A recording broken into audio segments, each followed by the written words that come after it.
your burger is served. And this is our finest Pepsi Zero Sugar.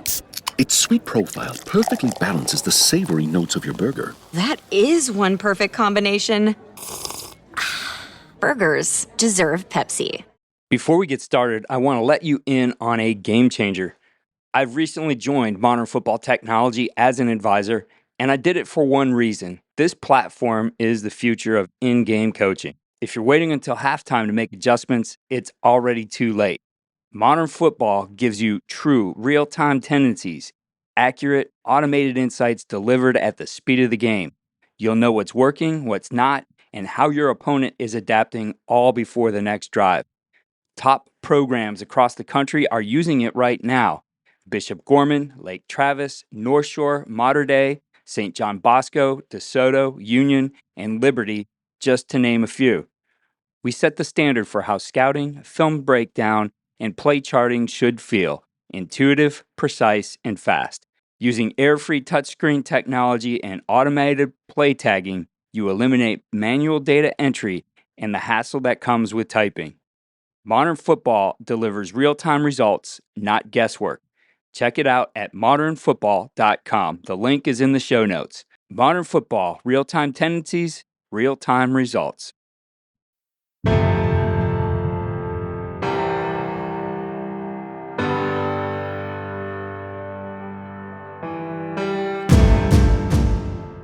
You know, we graduated a bunch of guys from last year's team. We're different. We're a public high school. We get kind of who we get. And one year we might have a kid that, runs a 4.4 and plays quarterback and likes doing this. And the next year you might have a 6'4 kid that can't run. And how do you make the system become something that can change and adapt to the kids you have, but you're still running your system and you're staying true to who you guys are as an offense and allowing it to grow in the program so that when they get to varsity, it's still the same offense you're running. We're back for another episode of the Coach and Coordinator podcast and our focus on in-game analytics. And joining me today is the running backs coach at Geneva High School in Illinois, Sean Grady. Sean, it's great to have you here on the podcast. Appreciate for having me on, Keith. So, Sean, I think one thing I want to point out is the way you guys operate at Geneva is that it's a collaborative effort. Not a lot of titles flying around, coordinator this or that, or whatever it might be. You guys take a collaborative approach, and I think in looking at and hearing a little bit, before we got going of the system you guys use in-game, I think that's pretty effective. And obviously that all starts with the way your head coach, Boone Thorgerson, likes it set up. So talk to us a little bit about the approach that you guys take to both the game planning and then what happens on game day. Like you said, Coach Thorgerson really pushes us coaches to just be collaborative effort, going through everything. If you're skilled at something, let's lean into that and let you kind of run. So we kind of take that collaborative effort into everything we do, into game planning, discussing what we see, what we might not be seeing, little tendencies here and there that we think that we can pick up on, and kind of having an open conversation, not only during the week, but also on Friday night when we're discussing fixes and ways to get ourselves in the best situation. So you guys had a successful 2024, ended up as the state runner-up to one of the best teams in the country in East St. Louis. And they've certainly been a program that's really shown to be a national powerhouse now for several years. But what I found interesting is along the way, you guys got into the playoffs and added a piece of technology in modern football. You don't really see teams doing it that much. Most of the teams figure they have to wait till the season's over or the beginning of a new season to implement technology. But you guys hit it on the run and it made a difference for you. Would love to hear just the thought process that went into pulling the trigger on that when you guys did. We really looked at kind of streamlining data and streamlining our work at that point. Anytime I see something that seems interesting on X or on Instagram that you can help with that, I like to send out an email, get a demo, and kind of go through that process. And working with Christian and Jordan to try and get up and running, we just felt that this is something that we could implement as we go in the playoffs that hopefully can take a piece of effort off of some of the coaches, whether that was just the in-game charting and uploading that into the system so that on Saturday morning we have that information. And as we kind of got going, we were kind of learning, hey, this bit works well for us and we can track this, and kind of taking it piece by piece, learning the system while we're going, trying to find any little edge that we could. We felt like we had a pretty special team last year, and we kind of didn't want to leave any stone unturned. and look back and say, man, if we had this or we had this, we could have maybe won one more game or been in a better position or whatnot. And would love to hear just about that process, because I know what playoff weeks are like. And just on top of what you normally do, there's always the excitement of being there, and usually a lot more activities around the team on those kinds of weeks. And you guys are adding something new. So I'd love to hear about, was that an easy process for you guys? Was it something you were able to take and hit the ground running with? Yeah, it took a little bit of time. However, like the process of implementing it and turning our offense into something that could be uploaded into that took a bit, but it wasn't something, the system is so well set up that we were able to kind of hit the ground running, started practicing with it, using it in some of our 2-minute live settings so we could start practicing with it. And it actually did a nice job of making us look at all of our past concepts, look at everything we're running, and kind of clean house on some of the stuff that, hey, we haven't run this since week 2. Clearly, there's a reason we haven't. Let's look back based on what we're inputting into the system in our play calls. So as you guys got into the playoffs, again, this is the first time you're using it. I think you said it was week 2 of the playoffs was when this started being something you guys were utilizing in game. What was the process like for you guys before using this technology? What were you guys doing in game to track data, put it together, and then turn that into something that was actionable in your play calls? So prior to this, we were basically paper, pencil, one of our sophomore coaches up there trying to catch the call, write it down, gain a 3 to the -30. And then at halftime, he'd walk down with sheets of paper and we'd try and match it with the drives and match it to what we're seeing on the replay system in game, in series. We're asking him, what play number was this? What play number did we actually run that? And it was not a very efficient process. And I felt like we weren't getting enough done prior to halftime, where we were missing out on a drive or two because we didn't have any of that actionable data until we all got those sheets down with us at halftime. Yeah, that's one of the advantages of in-game analytics, is that typically is a time, halftime, when you start to put a lot of those adjustments together. But you guys now are able to do that real time, in-game, taking a look at things. So what's the process look like now using modern football technology? So we started pretty easily, and our goal was to make sure we had every play tracked, the efficiency tracked on it, the gain and loss, and then we would be able to then report that down. So when we're on the sideline with the players looking at what our play calls were, at least we had the play call down, and we had if it was positive or negative, or we could find it on the system. As we grew with it, we started noticing, hey, we can track different things like the fronts we're getting based on the personnel we're in, or based on the formation. We can track what front we're getting, or if we're getting pressure. So it's slowly, week by week, we kind of picked 1 or 2 things that we wanted to try and add in, and then see if we could continue to track that and use that data as we were going. And you found that it doesn't require very specific, minute details to get it done, that you guys are looking at a few things that allow you to get to your adjustments a lot faster. Would love to hear the things that you really focus on.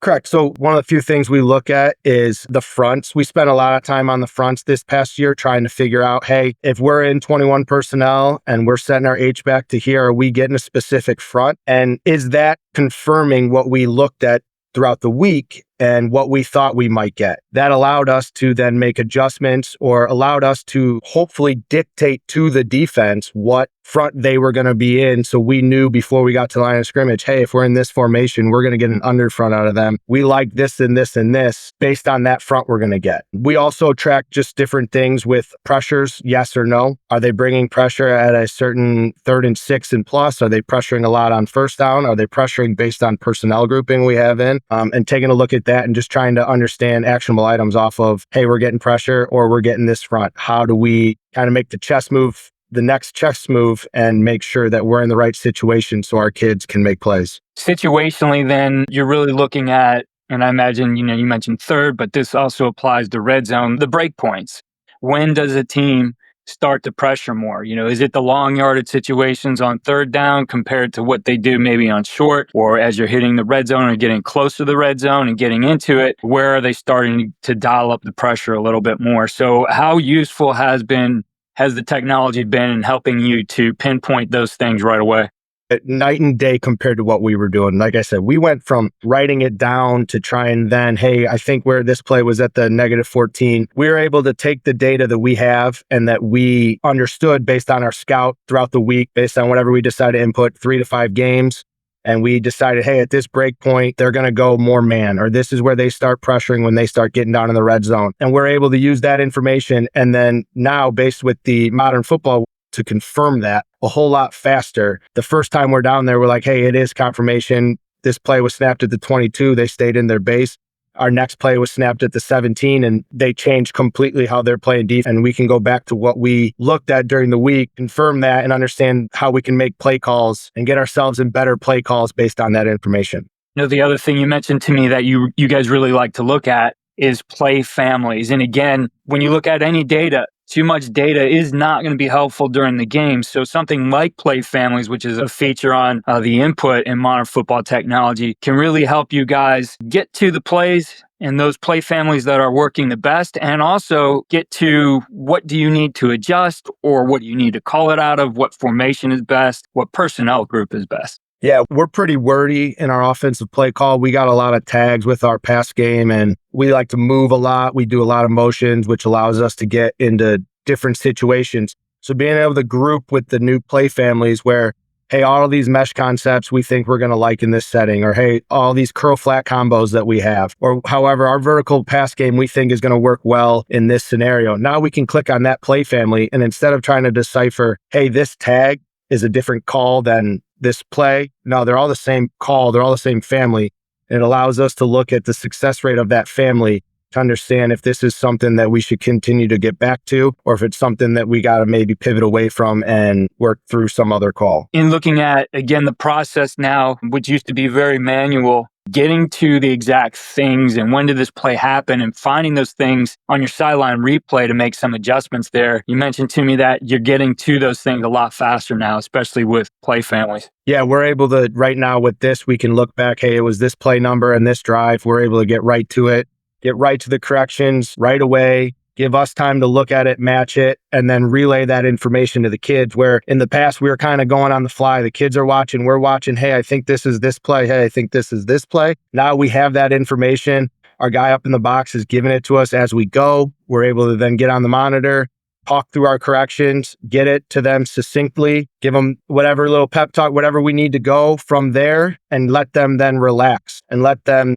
get some water and let them kind of calm down in between drives, as opposed to, hey, it's go time. Let's go. We got to go again right now, and trying to do corrections on the fly. Yeah, it gives them some time to absorb and think about it before they get back out there. And as you said, kind of calm things down. So I think overall that's a positive for your team. Yeah, absolutely. It calmed our sideline down a lot in just those transition moments, from off the field to sitting down to getting corrections to getting back up when they hear it's, hey, punt return's hot, and going from there. It calmed everything down.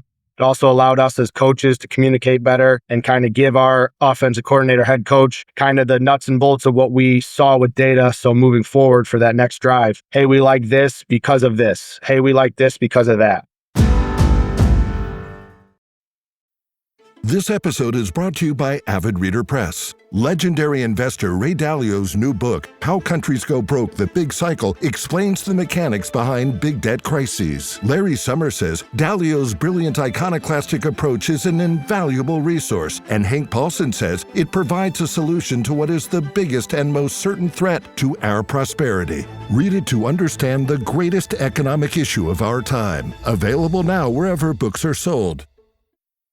You mentioned to me in this past year, you had a guy who was going on to Georgia, and anytime you have those guys, you want to make sure that they're touching the ball. That's part of your game planning process. But again, what's the mechanisms you have to be able to understand, hey, what are our best opportunities? What's going to work best? How do you create those explosives with that player? We'd love to hear how modern football technology helped in that regard. That was a good chunk of our game planning on a Sunday is, hey, how do we get this kid the ball? We know, and he knows he's the best player on the field pretty much every time we step out there. So we got to make sure we get the ball in his hands in good situations, because it's an opportunity to score. And using the technology, right, like it allows you to track stats, touches as you go, and then it also attributes it to the play call that you have. So, hey, we really think we can get him on this stop route out of our RPO game. Well, we run it a couple of times and we got the ball in his hands. Well, hey, let's make sure we come back to that, circle that one. We know we can tag this RPO and it's a good opportunity to get our best player the ball in his hands.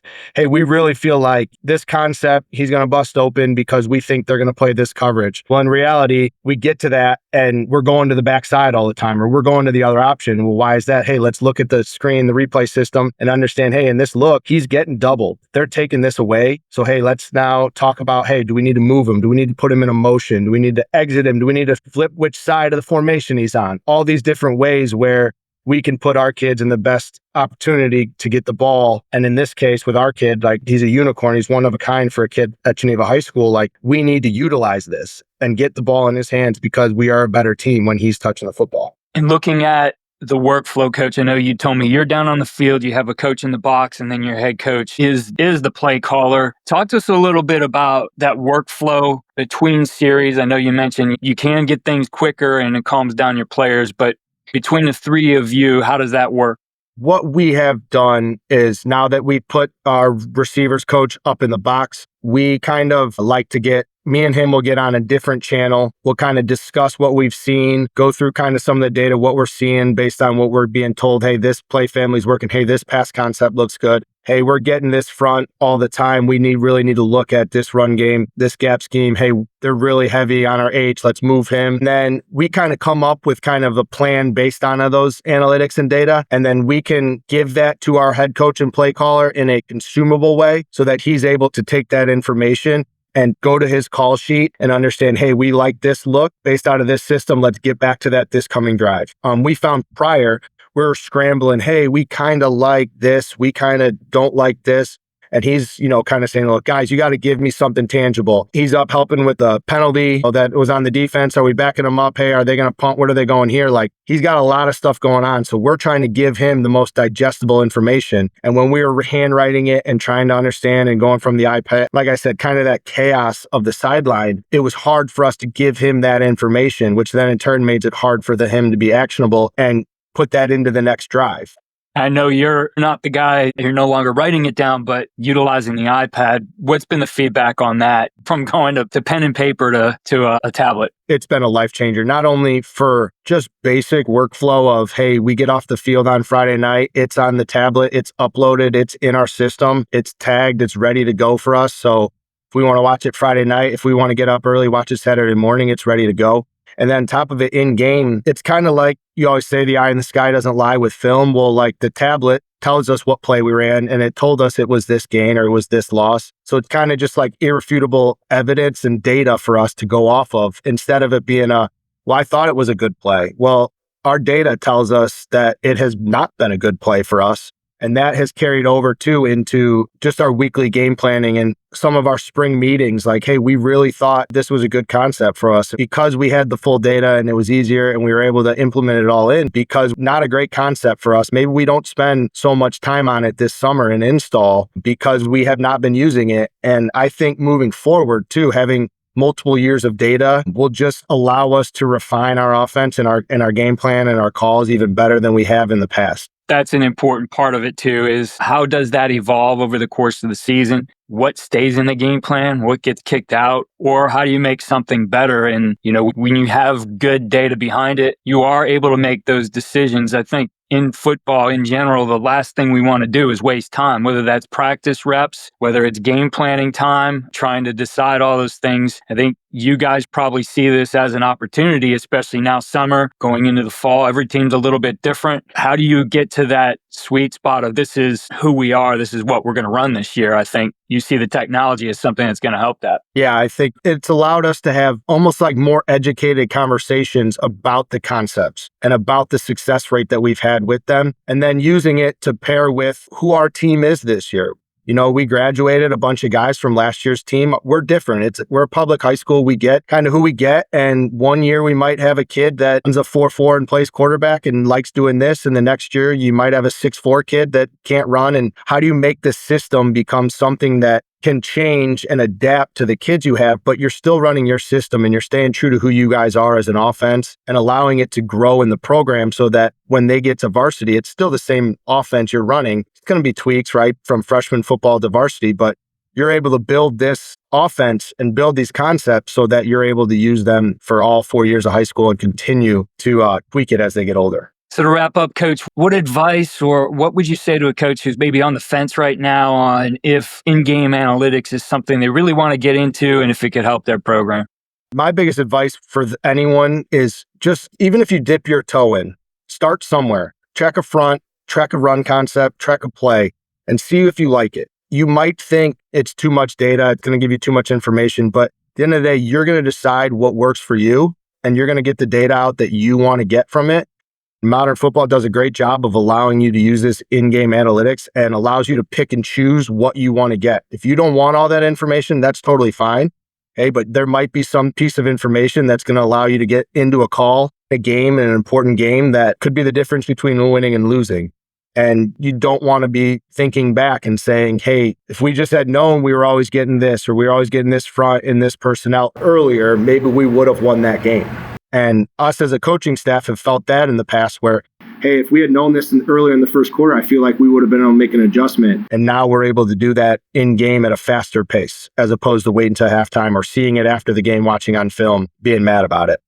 Coach Grady, I appreciate you taking the time and giving us a peek into how you guys do things, how to utilize the technology, and sharing some ideas that maybe will make a difference for somebody out there. Again, thank you and wish you and the Vikings the best of luck here in 2025. Appreciate it. Thanks for having me on. If you're ready to stop guessing and start adjusting in real time, it's time to take a serious look at modern football technology. I've joined as an advisor because I believe in what they're doing, and top programs across the country do too. Visit modernfootballtechnology.com to schedule a demo. Real-time tendencies, real-time results. It's not just the future, it's happening right now. The link is in the show notes. Thank you for listening. Remember to follow all we do at coachandcoordinator.com and follow us on X at Coach K. Grabowski.